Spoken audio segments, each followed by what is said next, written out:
grande joie à me voir après 10 jours d'absence. Qui va là? Moi? Georgette! Eh bien?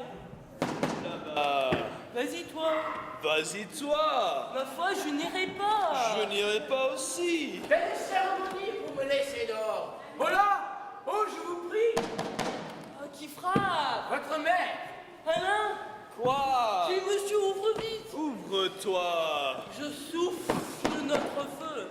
J'empêche, peur du chat, que mon moineau ne sorte. Quiconque de vous deux n'ouvrira pas la porte n'aura point à manger de plus de 4 jours. Hein? Par quelle raison y venir quand j'y cours? Pourquoi plutôt que moi le plaisanceau t'agème? Oh, toi donc de là. Non, toi toi-même. Je veux ouvrir la porte. Et je veux l'ouvrir moi. Tu ne l'ouvriras pas. Ni toi non plus. Ni toi. Il faut que j'ai ici l'âme bien patiente. Au moins c'est moi, monsieur. Je suis votre servante, c'est moi. Sans respect le monsieur que voilà, je te... Peste! Pardon? Voyez ce lourd là. C'est elle aussi, monsieur? Que tout donc se taise. Songez à me répondre. Et laissons la fadaise. Eh bien, Alain, comment se porte-t-on ici? Monsieur, monsieur, Dieu merci.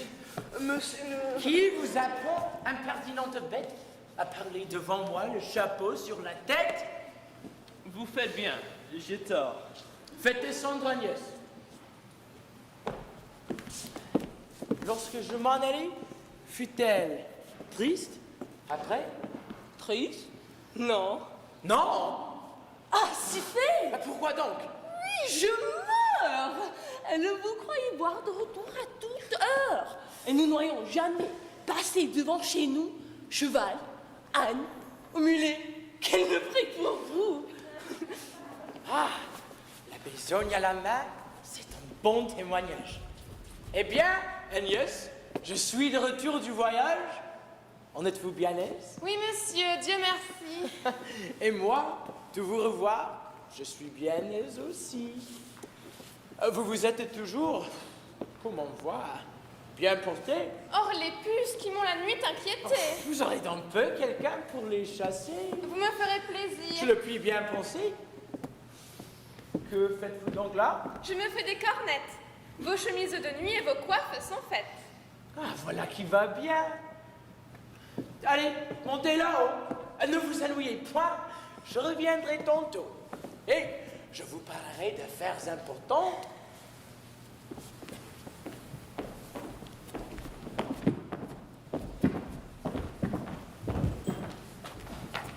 Pendant qu'Arnulf se promène, il rencontre Horace, un beau jeune homme qui est le fils d'un ami d'Arnulf.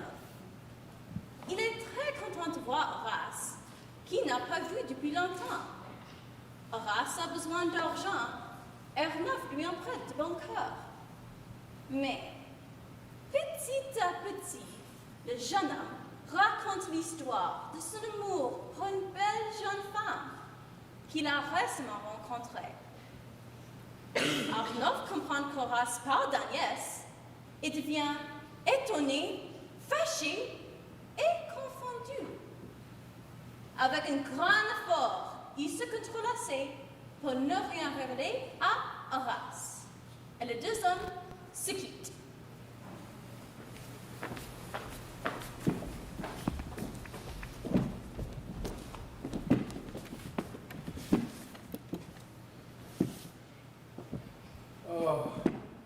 Oh, que j'ai souffert durant cet entretien.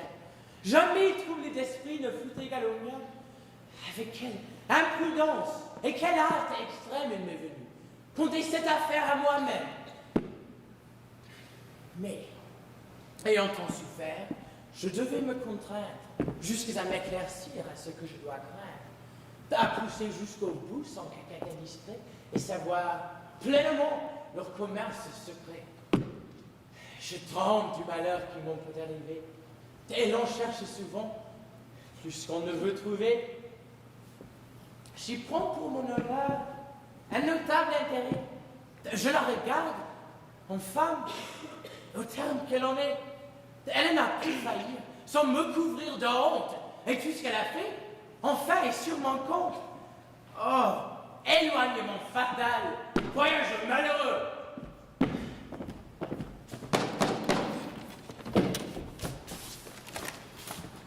Ah, monsieur, cette fois... Hé, venez ça, tu deux. Passez là, passez là, venez là, venez. Et vous me faites peur et tout mon sang se fige. C'est donc ainsi qu'absent vous m'avez obéi.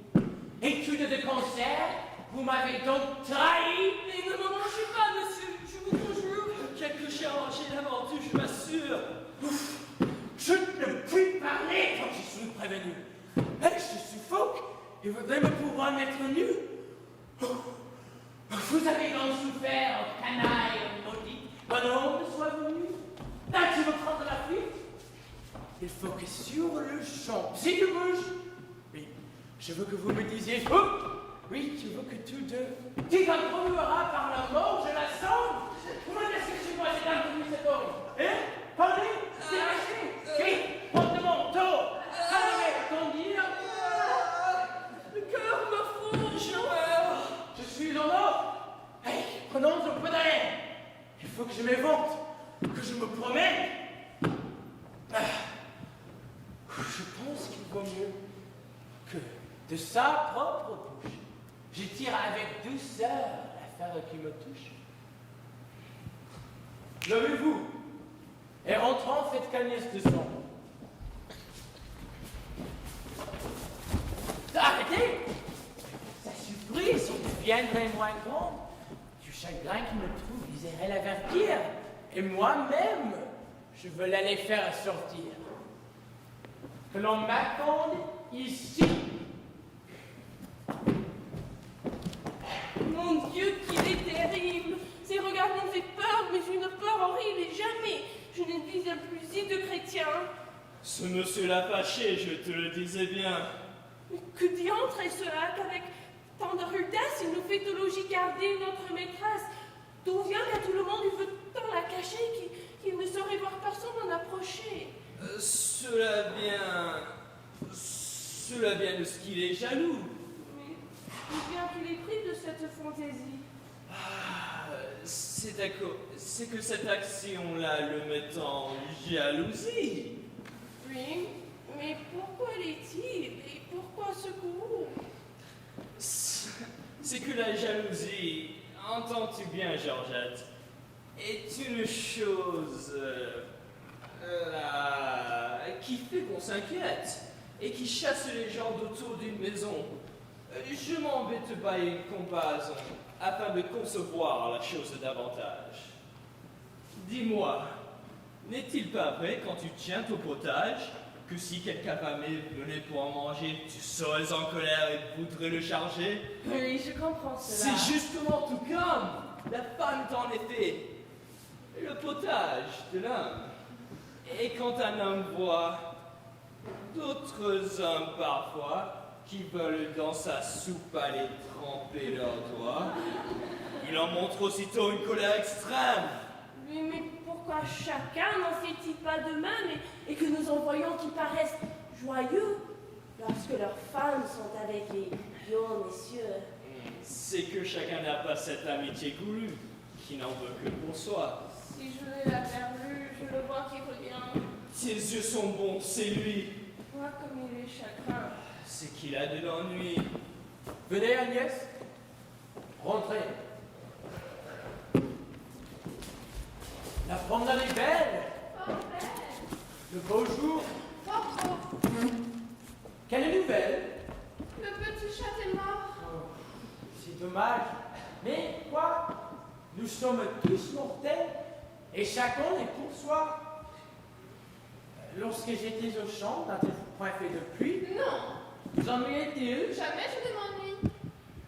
Qu'avez-vous fait encore ces 9 ou 10 jours-ci? Si chemise, je pense, et si coiffes aussi. Le monde, chère Agnès, est une étrange chose. Voyez, la médisance est comme à chacun cause Quelques voisins m'ont dit qu'un jeune homme inconnu était en mon absence à la maison venue, que vous avez su faire sa vue et ses arranges, mais je n'ai point pris foi sur ces méchantes langues, et j'ai voulu gager que c'était faussement... Mon Dieu, ne gagez pas. Vous perdriez vraiment. Quoi? C'est la vérité qu'un homme... Chose sûre, il a presque bougé de chez nous, je vous jure. C'est à vous que le fait avec sincérité me marque, pour le moins, son ingénuité.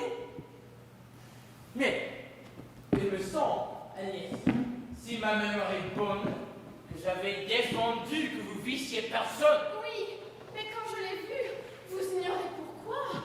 Et vous en auriez fait sans doute autant que moi. Peut-être.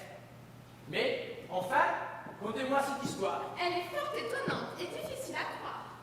J'étais sur le balcon à travailler au frais, lorsque je vis passer sous les arbres de près un jeune homme bien fait, qui rencontrant ma vue d'une humble révérence, aussitôt me salue.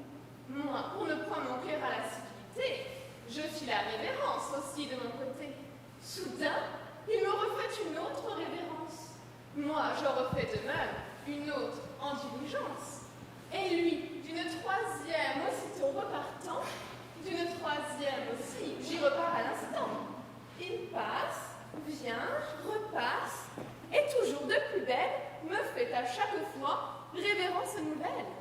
Et moi, qui tous ces tours fixement regardais, nouvelle révérence aussi, je lui rendais.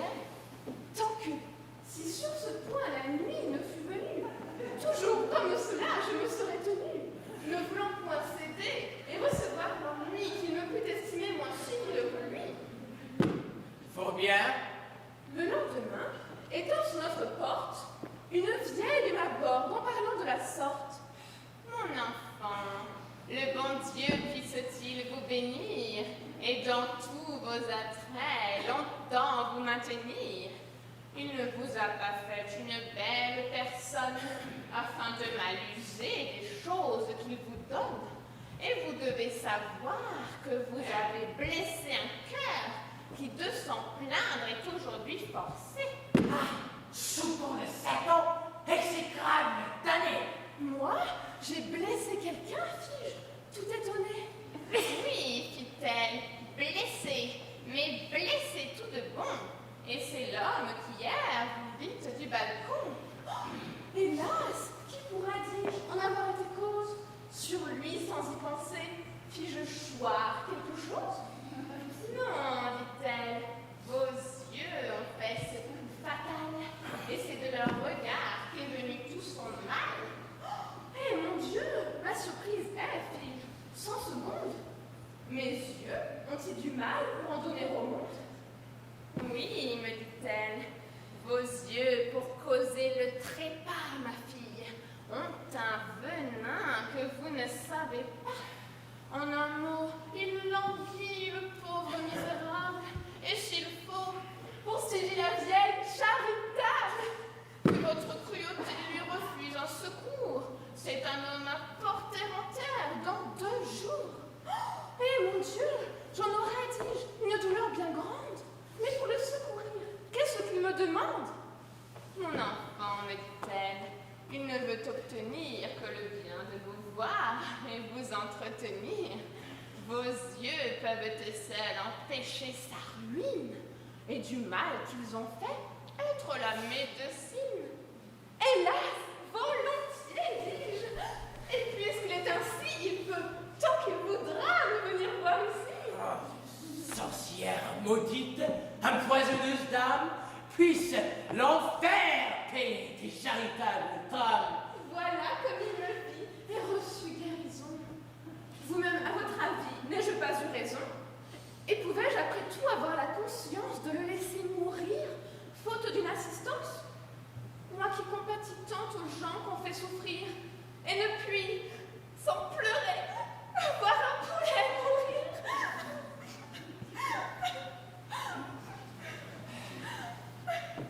Tout cela n'est parti que d'une âme innocente.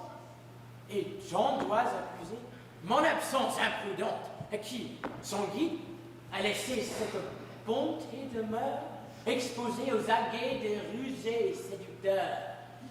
Je crains que le panda, dans ses vœux téméraires, un peu plus fort que je, ait poussé les affaires. Qu'avez-vous?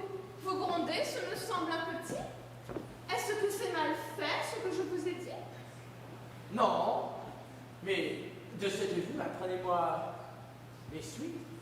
Et comme le jeune homme apprécie ses visites. Et là, si vous saviez comme il était ravi, comme il perdit son mal, sitôt que je le vis, le présent qu'il m'a fait d'une belle cassette, et l'argent que montent notre Alain et Georgette, vous l'aimeriez sans doute et diriez comme nous. Oui, mais que faisait-il étant seul avec vous? Il jurait qu'il m'aimait d'un amour sans seconde et me disait des mots les plus gentils du monde, des choses que jamais rien ne peut égaler et dont toutes les fois que je l'entends parler, la douceur me chatouille et là-dedans remue certains, je ne sais quoi, dont je suis toute émue. Fâcheux examen, ton mystère fatal, où l'examinateur souffre seul tout le mal. Ouf. Outre tous ces discours, à toutes ces gentillesses, ne vous faisait-il point aussi quelques caresses? Pourtant, il me prenait les mains et les bras, et de me les baiser il n'était jamais là. Ne vous a-t-il point pris, Agnès, quelque autre chose? Oh! Et il m'a... Quoi? Oh? Je n'ose. Et vous fâcherez peut-être contre moi? Non. Si fait. Mon Dieu, non! J'aurai donc votre foi. Ma foi, soit! Il m'a pris.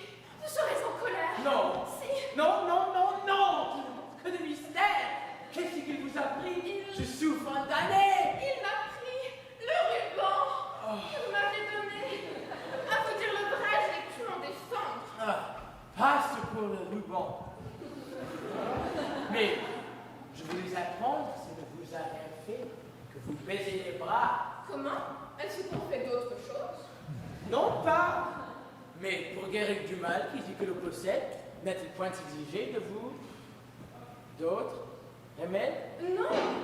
Vous pouvez juger si on m'eût demandé que pour le secourir, j'aurais tout accordé. Grâce aux bontés du ciel, j'en suis quitte à bon compte. Ben, si j'y retombe plus, je veux bien qu'on m'affronte. Chut! De votre innocence, Agnès, c'est en effet. Je ne vous en dis mot. Ce qui s'est fait est fait. Je sais qu'en vous flattant, le galant ne désire que de vous abuser, et puis, après, sans rire. Au point, il me l'a dit plus de 20 fois qu'à moi. Ah, vous ne savez pas ce que c'est que sa foi? Mais, enfin, apprenez qu'accepter les cassettes et de ces beaux blancs d'air écouter les sornettes, que c'est laisser par eux, à force de longueur, baiser ainsi les mains.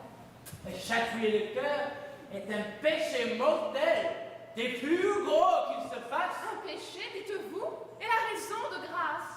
La raison n'est l'arrêt prononcé que par ces actions, le ciel est courroucé. Courroucé. Et pourquoi faut-il qu'ils sont courrouces? C'est une chose, hélas, si plaisante et si douce. J'admire quelle joie on goûte à tout cela. Et je ne savais point encore ces choses-là. Oui, c'est un grand plaisir que toutes ces tendresses, ces propos si gentils et ces douces caresses. Mais il faut le goûter en toute honnêteté.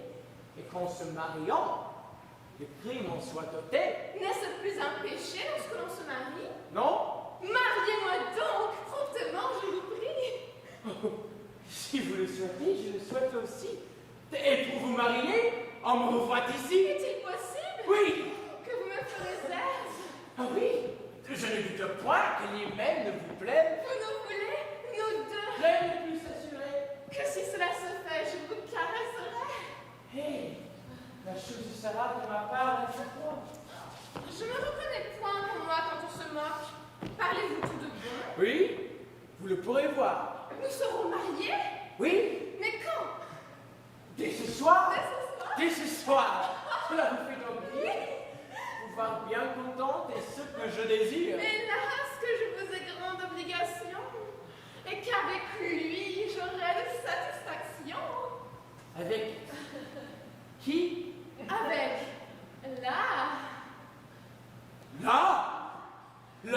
pas mon compte de choisir mon mari.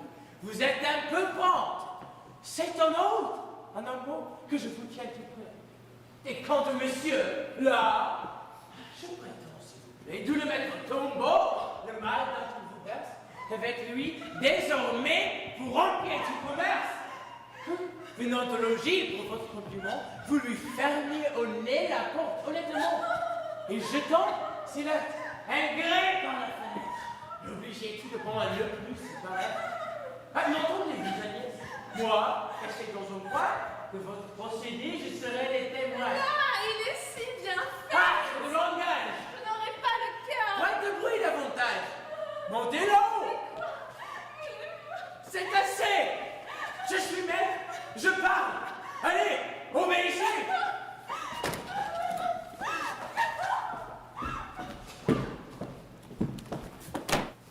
Si notre compte vous pèse, soyez tranquille de grâce, car malgré cet art neuf, Agnès épouse Horace.